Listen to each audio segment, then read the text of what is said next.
Cerita ini dari sebuah SMA di daerah kota kecil di selatan Jawa Timur, di Tulunung, sebuah sekolah yang terkenal lumayan angker. Sering terjadi kecelakaan di depan jalan SMA tersebut yang anehnya, atau kebetulan, setiap ada kejadian kecelakaan, korban selalu meninggal di tempat.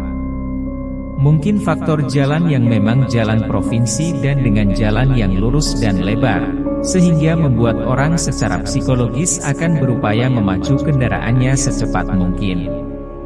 Ada sebuah kejadian yang cukup aneh, ketika dua orang siswa sekolah dari kelas 3 yang baru pulang dari kelas tambahan untuk menyambut UAN, sehingga pulang agak sore, tiba-tiba ingin berfoto di tengah jalan yang menurut mereka sedang sepi. Mereka diteriaki teman-teman mereka untuk segera menyingkir dari jalan, tapi mereka menjawab, "Gak apa-apa. Mumpung jalannya sepi," dan tak ayal, mereka pun tertabrak truk yang melintas dengan kencang. Mereka pun meningsil di tempat. Kejadian kedua, masih melibatkan seorang siswi dari sekolah tersebut. Diceritakan, siswi tersebut tertabrak bus ketika hendak mencegat bus untuk pulang sekolah. Bus yang kala itu menghindari siswa bersepeda motor yang menyeberang jalan dengan ngawur sehingga mengagetkan sang supir bus. Supir bus yang kaget pun membanting setir ke kiri untuk menghindari kecelakaan yang lebih fatal. Nahas, siswi yang sedang berada di pinggir jalan tidak sempat berlari menghindar, dan akhirnya meninggal di tempat. Nah, cerita ini berhubungan dengan cerita saya yang kedua, siswi yang tertabrak bus. Temanku, sebut saja Anto dan Rudi, malam minggu itu memutuskan ngopi di warung depan SMA, letak persisnya, di seberang jalan, agak ke utara, 10 meter. Warung tersebut ada di deretan ruko, pertokoan, ada di paling ujung. Anto dan Rudi, yang keduanya jomblo, jadi malam minggu tersebut tidak bisa apel, kasihan, karena di dalam warung rame. Mereka memutuskan ngopi di luar warung dengan bersandar pada pintu ruko yang tutup dan menghadap ke jalan raya.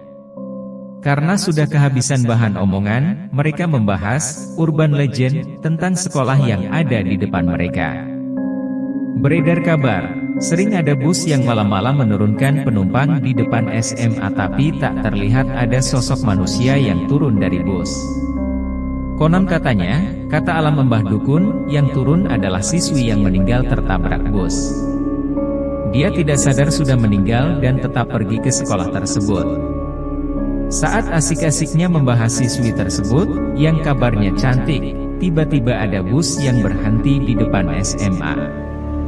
Anto berkata ke Rudi, "Hayo taruhan, ada orange apa enggak?" Belum sampai Rudi menjawab, bus telah meninggalkan SMA dan tidak ada seorang pun turun. Kontan Anto dan Rudi saling berpandangan. "Weh, gak ada orangean, jangan-jangan tuh beneran si cewek cantik yang mati ketabrakan." "Yo gak ngerti Rud, tapi merinding aku, ayo dah balik pulang," rengek Anto. "Alah, nanti ajaan, di rumah juga mau ngapain?" Rudi menolak ajakan Anto. Tiba-tiba angin berhembus lumayan kencang, samar-samar Anto dan Rudi mencium bau wangi bunga Kamboja. "Anto, Rud, kok wangi bau Rud? Horor Rud, ayo pulang wes, asli takut aku." "Ayo An, cepet," Rudi menjawab sambil berlari ke arah sepeda motor dan mereka berdua langsung ngacir. Untung warung kopi itu bed sistem bayar duluan, kalau nggak bisa benjut mereka diteriakin maling, hehe. Ketika sudah agak jauh, Rudi bercerita ke Anto, "An, tadi pas kamu bilang nyium bau wangi, aku melihat di seberang jalan, di depan SMA, ada cewek baju putih ngelihat kita." "Loh, gitu kok gak bilang Rud, tahu gitu tak samperin." "Wah kamu itu gak seneng kalau temennya dapat gebetan," protes Anto bersungut-sungut. Rudi cuma tersenyum kecut dan menjawab dengan datar, "Masalahnya, cewek itu ngambang An." Perjalanan pulang mereka pun seketika hening.